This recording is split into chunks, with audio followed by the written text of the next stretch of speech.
This is Steffen Schmidt for InsiderIowa.com.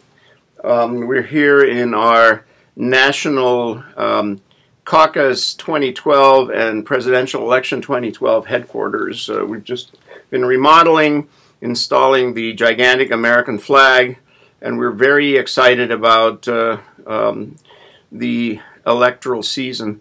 I must say I'm very disappointed that candidates have been so reluctant to step forward and say in the Republican Party, I'm running for president and I can do the job.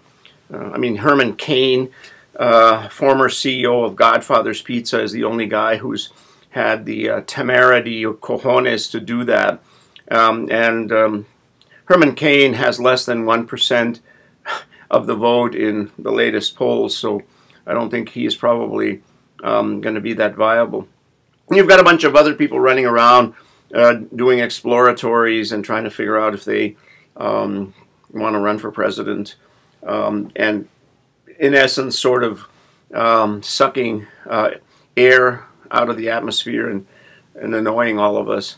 There was a meeting in Des Moines at a Christian church with a bunch of potential presidential candidates, and frankly, the whole thing on that day turned into nothing but a three-ring circus. I'm sure the Republican Party must be not only disappointed, but they must be looking in the mirror and asking themselves, what have we done wrong? I mean, where is the Republican Party of Iowa, who should be in the lead position, steering the 2012 caucus process, having its own events and not having events run by all kinds of third parties, people with their own axe to grind and their own agenda, and this worthless news media in Iowa just sucking along and reporting this without any criticism. We just don't have any, let's call it analytical and really, let's call it media, you know, with some integrity. You know, if a political party essentially allows other groups to hijack their effort to get a presidential candidate and to get a presidential election victory in 2012, that party is going to rue the day that they did this. Donald Trump landed a giant airplane. He wasn't on it. There was apparently just one guy who is his sort of right-hand man on it, landed in Des Moines and was all over the news media. Look, folks, Donald Trump has the same chance of getting the nomination of the Republican Party as Ron Paul, actually much less of a chance, which is to say nothing. As you probably know, Donald Trump ranked at the bottom of the presidential candidate list in a Gallup poll, which is to say that he was below Herman Cain with his 1% of the vote. He's making a mockery out of the Republicans, and it is a disgrace for a dignified party, the party of Lincoln, to be smacked around like that by a bunch of clowns. You know, this whole church meeting here where people came in and gave 10-minute little talks, I could have written the talks for them. They all said the same thing. They were talking to a Christian conservative group. They're all opposed to abortion. They're all opposed to gay marriage. They're all opposed to big government. They're all opposed to tax increases. Well, folks, you're not going to build much of a 2012 Iowa caucus initiative from that kind of crap. Well, the thing that bothers me is that we now have a whole bunch of people, for example, Pennsylvania former Senator Rick Santorum. We have former Speaker Newt Gingrich. We have former Minnesota Governor Tim Pawlenty. We had, as I mentioned, several other people who showed up here in Iowa this week and think that they want to be president of the United States. And I guess that's the purpose of this whole process, is to let, you know, almost anyone come here and test the waters. On the other hand, the Republicans really need to find someone who is serious and someone who is a potential strong adversary to Barack Obama. And maybe the party needs to have a little bit of an input into that process, and have somewhat more constructive ways of bringing these people before the voters of the state of Iowa, than to have them coming to essentially conservative Christian events or organizations like churches to lay out their message. Of course, I have friends who are pastors in some of those churches, and I think religion is wonderful, and churches and conservative groups have a right, to serve as a platform for people to spin their political message for 2012. On the other hand, it leaves out a lot of other organizations and groups that might be more appropriate for some of the other candidates who do not have the strong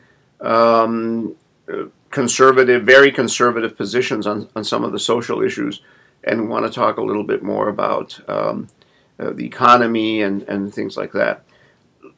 And those are getting much less play, and I think that is going to be, in the end, unfortunate for the Republican Party, because it's going to be viewed as a party that is principally speaking to the concerns of Americans that come from the social agenda. The polls all show that that is of interest to a relative minority of Americans, and that jobs, the economy, even international affairs, how we are going to project our foreign policy going forward, are issues that the public is more interested in hearing. And they're not getting much of that. So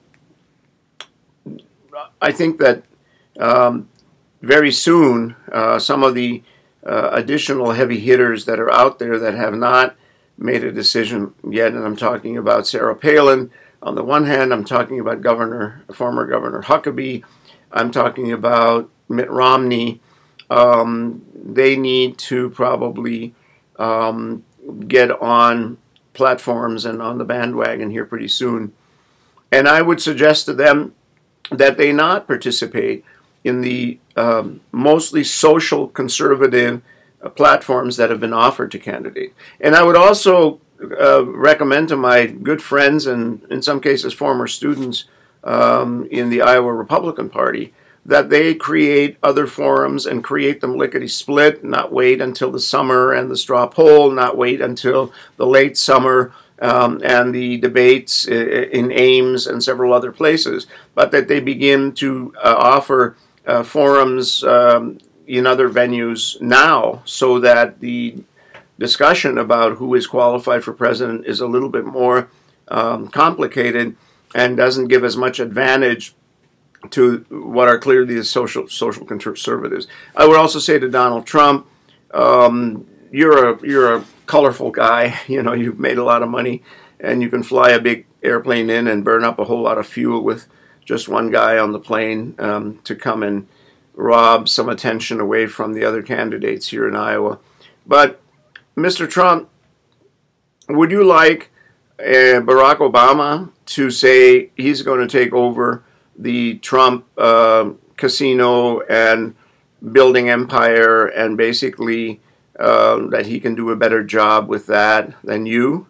Would you like a lawyer or somebody who is in the Iowa legislature right now, let's say a good Republican lawyer, to say, look, you know, I can do a better job than Donald Trump running all of the Trump empire, and so I want to crack at Donald Trump's job? I think you would probably say, nah, you're not really all that qualified. Running the Trump empire is very different from running the government of the United States, and it's very different from what lawyers would do. And I think the reverse is probably true as well. Politics is not business. When you become president of the United States in particular, you are not the CEO of the United States. You are president of the United States. You've got Congress over here with extraordinarily big powers. You've got the Supreme Court of the United States over here, and you've got a lot of different interest groups, lobbying groups, and others who really will not take orders from you. You can't just fire people. You can't just impose rules and regulations on your own. You have to know how to negotiate, give up stuff, and essentially cut all kinds of deals, some of which make no sense, some of which you will find distasteful. But democracy and politics is it's a very complicated process, and it is nothing like running a corporation, which is why a lot of people who come from the business community and have tried to run for public office have often not even succeeded. Meg Whitman and Carly Fiorina in California were, terrific CEOs of their respective companies, had a ton of money, and the voters said, yeah, but, running government is a very different thing, and lost.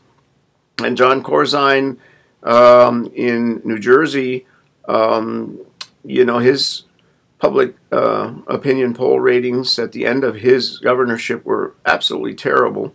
And the current governor of Florida, who is a former CEO of a big healthcare organization, is already in deep water, even just a few months after getting elected, because he actually thinks that he can just issue orders and do things without getting any input or even getting permission, selling airplanes that belong to the state of Florida, turning down federal money that's been allocated and approved to build high-speed rail between Orlando and Tampa, and basically bypassing the Florida Senate and ignoring the Florida Senate in making decisions.